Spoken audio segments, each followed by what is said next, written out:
Antoine, tu vas venir? Bien. Et qui doit être on va pas comme ça.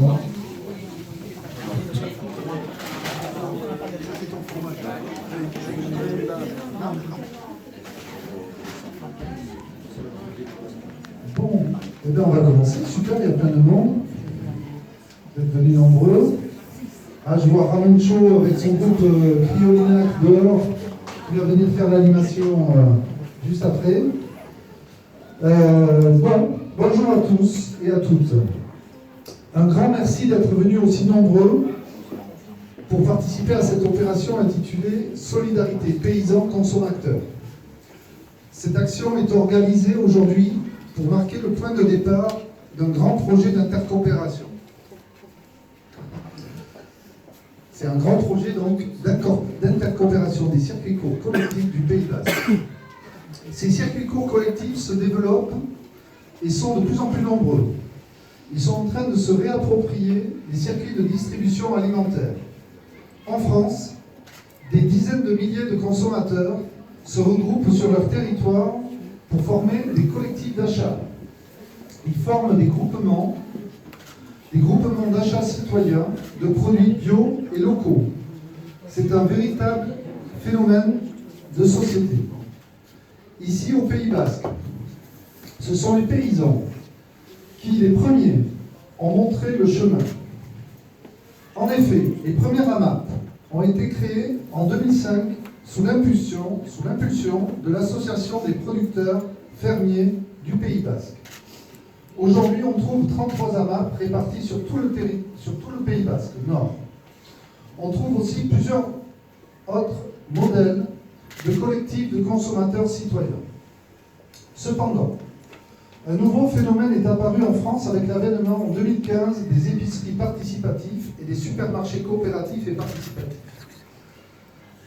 Ces nouveaux modèles de consommation où les clients doivent participer au fonctionnement de l'entreprise.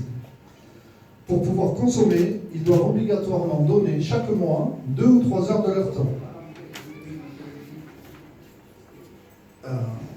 À ce jour, plus d'une cinquantaine de nouveaux supermarchés coopératifs et participatifs et plusieurs centaines d'épiceries participatives se développent en France.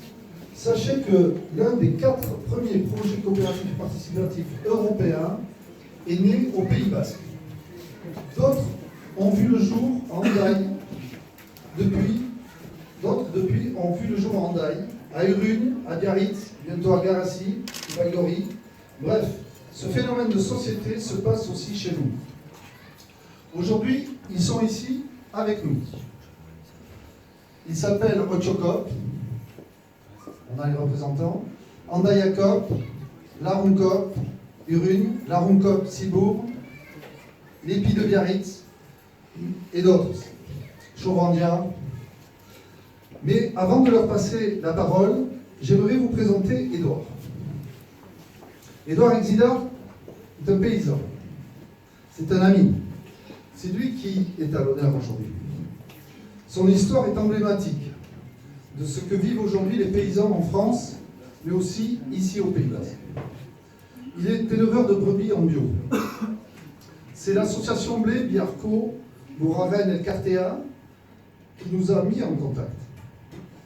En effet, depuis sa conversion en bio, il éprouve beaucoup de difficultés à valoriser son travail de paysan et en particulier concernant la vente de ses agneaux. Il n'est pas le seul, bien sûr, à éprouver des difficultés. Le problème vient de nous qui ne consommons de l'agneau qu'à Pâques. Et pourtant, l'agneau, il y en a toute l'année ici au Pays Basque. Toute l'année. Et là, j'ai envie de laisser la parole à Édouard et de lui demander qu'il nous explique un peu tout ça. Tu vas nous dire pourquoi tu es là, mais moi j'aimerais dire quand même que c'est devenu un ami assez rapidement, mais moi je me sens très proche avec lui. Il a vécu une tragédie, il nous en parlera s'il veut, et c'est quelqu'un qui est costaud, on le voit, mais voilà. Tu vas nous expliquer un petit peu pourquoi tu es devenu, depuis quelques années, un paysan en agriculture paysanne. Ça, c'est depuis de nombreuses années, mais depuis quelques années, tu es en agriculture bio. Et tu vas nous raconter cette histoire et aussi la problématique de l'agneau de lait. Merci. Oui, merci Franck, merci à vous. Donc, moi je suis installé depuis 30 ans sur ma ferme familiale et j'ai fait de l'agriculture comme on nous a appris à l'école, comme on m'a appris mon père. Bon, on a utilisé évidemment des engrais chimiques, des pesticides, sans faire attention. Après, on se protégeait un petit peu, mais bon. Et il y a une douzaine d'années, donc, est arrivé d'une minute à l'autre, et on a connu une grave maladie sur notre fille qui avait 6 ans. Donc, un an et demi après, donc, l'hôpital, elle a fini comme la majorité des enfants. On a connu donc, les hôpitaux de Pau et Pellegrin à Bordeaux. Donc, et c'est là que j'ai commencé à réfléchir à l'agriculture, bon, bio peut-être pas, mais à ne plus utiliser tous ces produits dangereux. Et ce qui se confirme ces derniers temps, quand même, il y a beaucoup de professeurs, beaucoup de reportages à la télé aussi qui attestent que il y a des conséquences. Quoi. Et il y a des conséquences. Il peut y avoir des conséquences sur tout le monde. Alors il y en a qui s'en sortent, ou on ne peut pas s'en sortir. Voilà. Et donc effectivement, là depuis 3 ans, je suis passé en agriculture biologique. Et je me disais, bon, j'avais la valorisation à peu près correcte avec le lait de brebis. Mais par contre, l'agneau de lait, je pensais que on aurait des valorisations. Et en fait, notre agneau de lait, 80% de l'agneau de lait du Pays Basque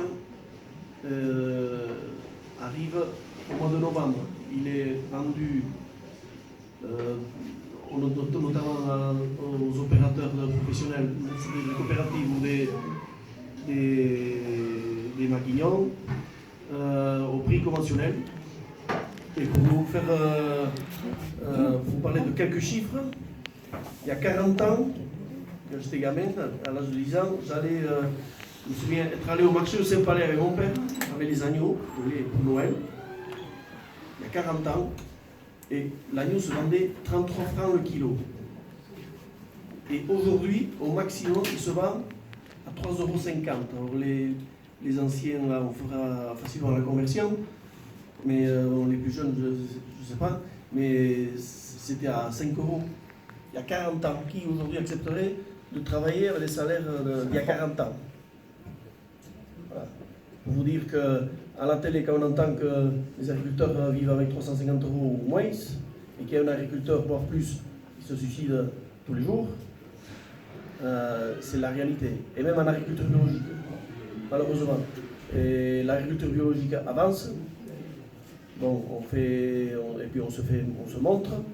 Mais dites-vous bien que l'agriculture industrielle avance aussi, et plus vite encore, et en silence. Voilà. Moi, dans ma bergerie ou dans la bergerie de Aignan, qui est présent ici, les caméras de Élise Lucet ou L214 peuvent rentrer tranquille.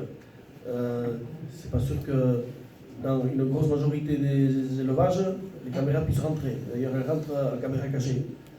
Donc, et à force de manger, de mettre de moins en moins de budget mensuel dans la nourriture, et à un moment donné, il faut plus se souhaiter bon appétit, mais bonne chance. Voilà. Et alors moi, avec mes agneaux bio, j'ai commencé à démarcher voilà, des associations, des AMAP, et autres, mais c'est vrai que je n'arrivais pas, les premiers mois, à passer de mes agneaux. Et alors ça m'a mis en colère. Et c'est vrai que j'ai poussé quelques gueulantes à des techniciens de l'association Blé, Et c'est là qu'on m'a transmis le téléphone de Franck.